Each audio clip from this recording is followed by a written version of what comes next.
CJI బాగుంది, action choreography చాలా బాగుంది, మ్యూజిక్ బాగుంది, అందరు యాక్టర్స్ యాక్టింగ్ బాగుంది, కాన్సెప్ట్ చాలా ఎంగేజింగ్గా ఉంది. విజువల్స్ బాగున్నాయి. విజువల్స్ కొన్ని చోట్ల బడ్జెట్ తెలుస్తుంది, బట్ మోస్ట్లీ ఉన్న బడ్జెట్లో అయితే ఇట్ ఇస్ ఫెంటాస్టిక్. అదే డైరెక్టర్ తను ఏం చేస్తున్నాడో ఖచ్చితంగా అక్కడ కనిపిస్తుంది. తను సినిమాటోగ్రాఫర్ కాబట్టి సో ఆ విజువల్స్, ఆ డైరెక్షన్, కోఆర్డినేషన్ చాలా బాగుంది. చాలా బాగుంది అది, ఎందుకంటే తన స్క్రీన్ ప్రెజెన్స్ చాలా బాగుంది, మెనసింగ్గా ఉన్నాడు, ఒక థ్రెటనింగ్ ఫిగర్ కావాలి కదా విలన్ లాగా, అది బాగా సెట్ అయ్యాడు మనోజ్. 4/5.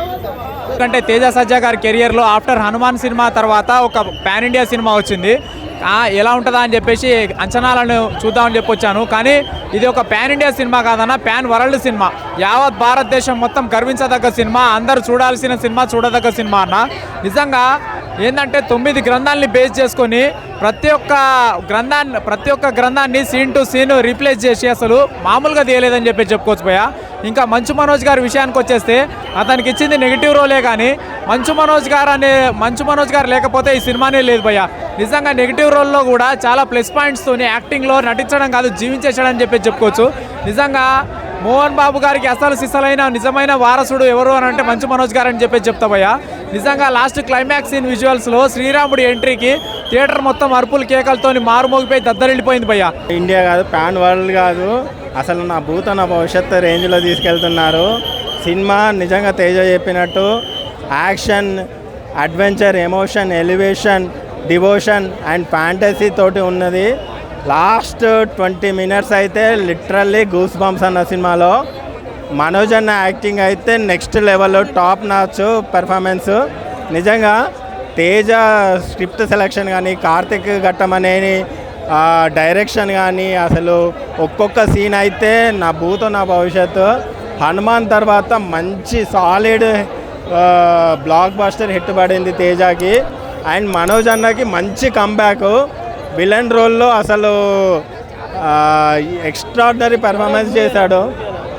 మూవీ అయితే టాప్ నాచ్ మూవీ. ఖచ్చితంగా మూవీ అని అయితే మీరు ఖచ్చితంగా ఎంజాయ్ చేస్తారు. మిరాయ్ ఓ అద్భుతం, చాలా అంటే చాలా అనిపించింది. ఎంత ఎంజాయ్ చేస్తామంటే అంత ఎంజాయ్ చేస్తాం సినిమాని. మెయిన్గా మంచు మనోజ్ అన్న క్యారెక్టర్ పీక్స్ అని చెప్పాలి. ఇంతకుముందు చేశాడు, ఎన్ని క్యారెక్టర్లు చేశాడో పక్కన పెడితే ఇక్కడ నుంచి మహావీర్ అనే క్యారెక్టర్ మాత్రమే గుర్తుంటుంది అందరికీ. అంత అద్భుతంగా చేశాడు. తేజ అన్న క్యారెక్టరైజేషన్ కానీ అసలు ప్రతి ఒక్కటి ఎంత ప్యూర్గా రాసుకున్నారంటే దేవుడి గురించి చెబుతూనే ఫ్యాంటసీ లాగా తీసుకురావడం, ఇదంతా చాలా అంటే చాలా బాగా అనిపిస్తుంది. చాలా ఎంజాయ్ చేస్తాం బేసిక్గా మనం అయితే. సినిమాలో వైబ్ ఉంది, సాంగ్ ఒక్కటి మిస్ అయింది, కానీ అది నెక్స్ట్ వీక్ మేబీ రావచ్చు. నెక్స్ట్ వీక్ యాడ్ చేస్తారంట. ఫుల్ వైబ్ అంటే ఫుల్ వైబ్, చాలా అంటే చాలా ఎంజాయ్ చేస్తాం సినిమాని. ఎందుకంటే చాలామందికి సినిమా అంటే రొమాన్సో, పాటలో ఇలా ఉంటుంది. బట్ ఒక స్టోరీని పెట్టి మన ధర్మాల్ని గుర్తు చేస్తూ తీసుకెళ్ళడం చాలా అంటే చాలా బాగా అనిపించింది. కొన్ని రాముడి తరంలో ఉన్న కొన్ని విషయాలు తెలియజేయడం కానీ ఇలాంటివి కొన్ని చాలా అంటే చాలా ఎంజాయ్ చేస్తాం. ఇంకోటి కొంచెం నాలెడ్జ్ కూడా గెయిన్ చేసుకుంటాం మనం. ఎందుకంటే మన ధర్మం ఏంటి, మన ధర్మాలు ఏంటి అనేవి ఇవన్నీ చాలా బాగా చూపించారు ప్రాపర్గా. మెయిన్గా తేజ అన్న యాజ్ యూజువల్ కుమ్మేశాడు అసలు. హనుమాన్ తర్వాత మళ్ళీ ఒక బిగ్గెస్ట్ బ్లాక్ బస్టర్ ఇది. చాలా అంటే చాలా బాగుంది. కాకపోతే క్లైమాక్స్లో ఒక ట్విస్ట్ ఉంది, బుర్ర పాడైపోద్ది. సో డెఫినెట్గా థియేటర్కి రండి, ఎంజాయ్ చేయండి. Thank you.